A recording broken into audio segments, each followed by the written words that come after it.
Welcome to Prayer Points for the Harvest, a weekly communication designed to equip you to pray for the fulfillment of the Great Commission. This is Jonathan Soloria. God commands all of his followers to obey the Great Commission. Every Christian has the potential to take part and to bear much fruit. Every believer is intended to train others and to share the good news with those they come in contact with. But the reality is not everyone will do it. Not everyone will be a faithful doer. Many will simply be hearers. The question we address today is, what makes the difference? What helps one to go from being a hearer of the word to a doer? We find the answer in 2 Timothy chapter 2, verses 1 and 2. There the Apostle Paul tells his protege Timothy, "Be strengthened in the grace that is in Christ Jesus, and the things that you've heard from me in the presence of many witnesses, these entrust to faithful men who will be able to teach others also." The first step in fulfilling the Great Commission is to be strengthened in the grace that is in Christ Jesus. Before we can give grace to others, we must first be strong in the grace that has been given to us. As we've seen in previous weeks, we cannot teach people to obey things that we ourselves are unwilling or unable to do.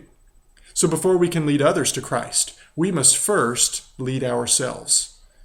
In the Greek language, the word "be strengthened" is actually a passive imperative.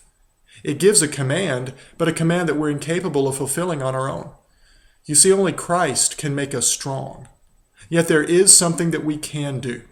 We can take part by participating in the spiritual disciplines of prayer, of Bible study, of sharing our story, of participating in church. As we do these things, Jesus Christ fills us with the grace we need, the strength we need to keep all of his commandments, including the Great Commission. So if you wish to obey the Great Commission, to witness to other people, to train others to do the same thing, first, be strong in the grace that is in Christ Jesus. But that's not the last step. Once we're strong in the grace that's in Christ Jesus, then it remains to us to pass that grace on to others. For in verse 2, Paul tells Timothy, "The things that you've heard from me, entrust to others." Now what's fascinating about this verse is that 4 generations of believers are represented. First of all, you have Paul, who wins Timothy. And then Timothy is commanded to pass on his faith to faithful men, so those faithful men can pass their faith on to others. Paul's vision was not simply spiritual children, not even spiritual grandchildren.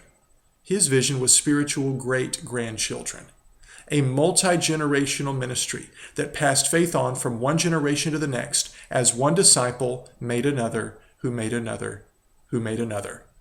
This is God's master plan for evangelism. It's not pastors making church members. It is disciples making disciples. And this is a command in which each of us can participate. This week, as you pray for the harvest of souls that is ready, I encourage you to ask God for greater fruitfulness in your life and in the lives of others around you. Pray for God to strengthen you in the grace that is in Christ Jesus. Pray for wisdom and success in passing your faith on to others. Pray that the disciples you make new disciples themselves. And thank God for the generation of believers through whom we have received the gospel. Let's be strong in the grace that's in Christ Jesus. And let's make sure that we pass that grace on to others.